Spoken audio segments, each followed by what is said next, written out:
Chapter 15. It just felt like the right book. The what? Tilly said. The who? Oscar asked at the same time. As you have no doubt worked out, Grandad said briskly, considering where you've been, there is a little more to Pages and Company than most customers ever see. In fact, he said, looking curiously at Oscar, it's not something most customers ever see, and something like that not all readers are able to do. But it's better if the librarian explains it all to you. That's how we do things.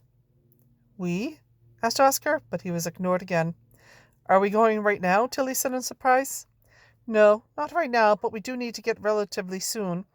There are some basics we need to get covered to keep you safe, especially if you're being dragged into books. Even if it's just to Avonlea, which it's a good job if you're not an avid Lord of the Rings reader, or we'll have to deal with this even more urgently. Let's go and ask Mary if she's happy for Oscar to come with us into town later today. I can go and ask her, Oscar said quickly. I'm pretty sure today will be fine. Where are we going? Do I need to pack lunch and umbrella? Oscar, this isn't a school trip. This is all more complicated than you could possibly know, Grandad said.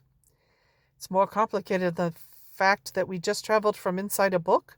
It's more complicated than the fact that Alice from Alice in Wonderland just pops into Pages and Company for a little chat with Tilly now and again? It's more complicated than some sinister man following Tilly through books? Oscar said in disbelief. It's considerably more complicated than that, yes, Oscar, Grandad replied. Hang on. What did you say about a sinister man following Tilly? A character in one of the books? No, Tilly explained. It was that man who came to visit you here the other day, Mr. Ch. And he was in Anne of Green Gables? And Alice in Wonderland, Tilly added. You've been to Wonderland too? Grandad shook his head. And he was there the same time as you and Oscar? Tilly nodded. But he didn't enter the book at the same time as you two. Are you sure? Absolutely sure. Did Chuck say anything to you, Tilly? He was just all weird and creepy. Then he left. He said to you he knew you from work. That he laughed when you realized you hadn't told me about it? Tilly said quietly. Okay, right, Oscar. You go back too. But, Oscar protested. Hear me out, Grandad said. You'll go back to Crumbs and ask your mum if you can come with us to King's Cross this afternoon. Tell her I'm taking you two to the British Library. Tilly and I will come by to pick you up in a bit. Text Tilly or Pop back if there's a problem. Oscar was about to launch into a new list of questions, but the unsettled look on Tilly's face, he swallowed his queries, closed his mouth and nodded. Grandad squeezed him firmly on the shoulder. Thank you, Oscar. We'll see you soon. Now, Tilly, let's find your grandma. Grandma was behind the till, chatting animatedly to a regular customer.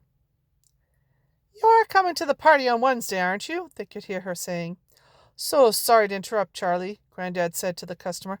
But Elsie, I think I'm going to take Tilly and Oscar a trip into town to the British Library. He winked theatrically at Grandma, who shook her head slowly. To see Amelia, maybe. Thank you, Archie, I've got your drift. You can just stop winking. Grandma looked at Tilly and smiled, although it was laced with something Tilly couldn't quite identify. She handed Charlie a paper bag and receipt with a smile and turned her attention fully to Tilly. It's very exciting, sweetheart, Grandma said. And Oscar as well, you said. Archie, do you want to take over here? And maybe Tilly and I can go have a quick catch-up in the kitchen?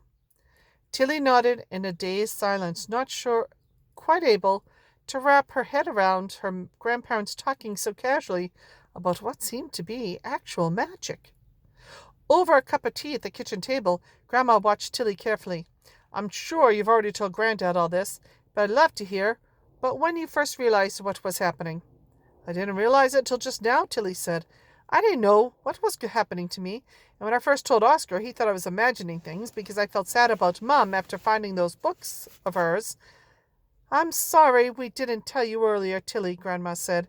It's something we've talked a lot about, but we decided that there was no way of explaining it before it actually happened. You would have thought we were just going mad. I just can't believe I have a magical grandparents, and I didn't know. Grandma laughed. Oh, Tilly, my eternal sadness. We are not magical at all. We're just lucky enough to be able to use the natural magic of books and reading.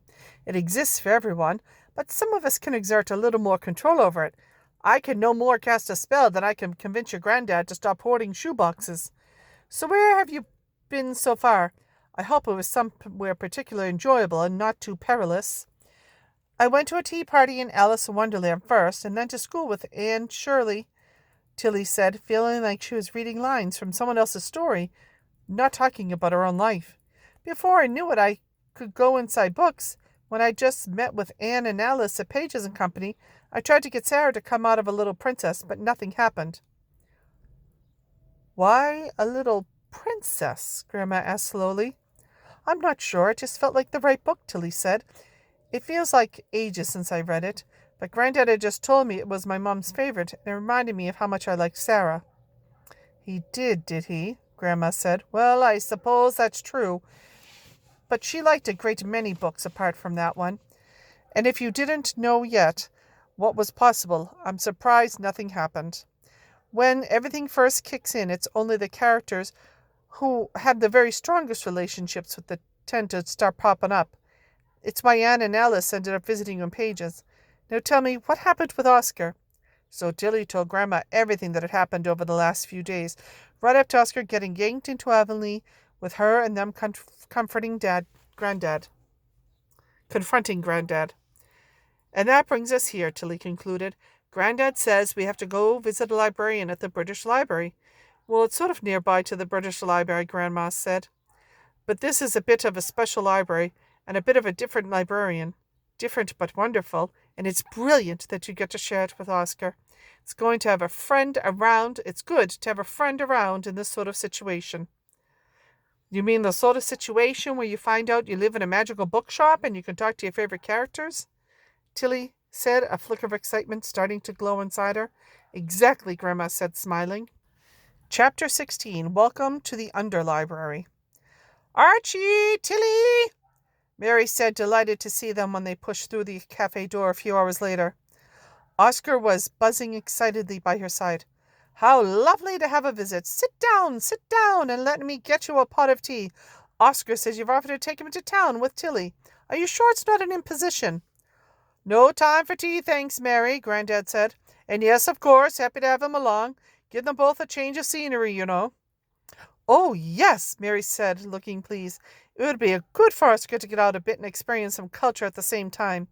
Is there an exhibition on the moment that you fancied? Granddad faltered, and Oscar jumped in. It was something to do with Alice in Wonderland that you were keen on, wasn't it? Yes. I believe you can see some of Lewis Carroll's manuscripts in the Treasures Gallery, Grandpa bluffed. Tilly and Oscar nodded along. Lovely, Mary said. Thanks so much, Archie. Oscar, do you have your Oyster card? Oscar patted his jean pockets in response. Perfect, Mary said. Can't wait to hear all about it. The trio set off at the station, which was only a 5-minute walk down High Street. They scanned their cards on the machines and bundled onto a train heading into central London. Tilly spotted one person with a Harry Potter book, but people were mainly reading the free newspapers. The British Library was a couple of minutes down the road from King's Cross Station, but Oscar and Tilly still had to break into an awkward half-jog to keep up with Grandad, who was striding ahead, weaving speedily in and out of people wearing suits and tourists wielding tube maps and cameras. They nearly crashed into the brick of him as he suddenly stopped outside a huge red brick arch that marked the entrance. The British Library was carved into the stone above their heads, and a black iron grid of letters spelled out the same words underneath it. They stepped through a large courtyard full of every kind of person you could imagine, students with unwashed hair, weighed down by their threadbare tote bags full of books, slick-looking business people shaking hands, and hipsters with slim laptop desks and reusable coffee mugs all mingled around them. The floor of the courtyard was a grid of red and white bricks, and the coppery buildings that surrounded them were lined with red accents. The spires and the clock tower of the King's Cross Station peeped out from behind the library walls, and a huge statue of a man holding some kind of mathematical equipment dominated the view. Who's that supposed to be? Oscar asked, pointing at the vast sculpture. That's Sir Isaac Newton, Grandad said. The statue was made by a sculptor called Edoardo Palazzi. It's inspired by a drawing of Newton by William Blake, the writer. Awesome, Oscar breathed. Granddad shepherded them toward the steps of the main entrance. They passed a line of people having their bags checked by security guards and went to a huge airy entrance hall. There was a gift shop to their left and a low white desk immediately in front of them where people were being given directions and information. Stairs and escalators led off in several directions, and the air was filled with a gentle musical hum of noise and typing. It smelled like coffee and paper. Behind the reception desk was a huge tower made of glass and black metal that stretched up toward the ceiling, which was lined with thousands upon thousands of ancient-looking books. Granddad headed straight toward it. On the first floor there was a set of padded black doors with a gilt sign overhead saying the King's Library. A narrow walkway led to a door behind a gate that very clearly stated in large letters, staff only. Granddad pushed it open without hesitation. Granddad, it says staff only in here. I don't think we're allowed, Tilly said nervously. Don't worry, Tilly, it's okay, you'll see, Granddad said, not seeming to notice the curious glances from the people working at the nearby desks. There was a black keyboard pad on the door, and Granddad punched 4 numbers in before pushing one of the heavy doors open with a satisfying click. Tilly and Oscar slipped through after Granddad into a cool, dark space lined with countless books. When she wasn't looking directly at them, Tilly could have sworn the page edges were rustling and whispering to one another. Granddad led them down a twisting metal staircase to what looked like a lift door tucked away in a corner. There was an out-of-order sign pinned up, but Granddad pressed the button anyway, and the door slid open.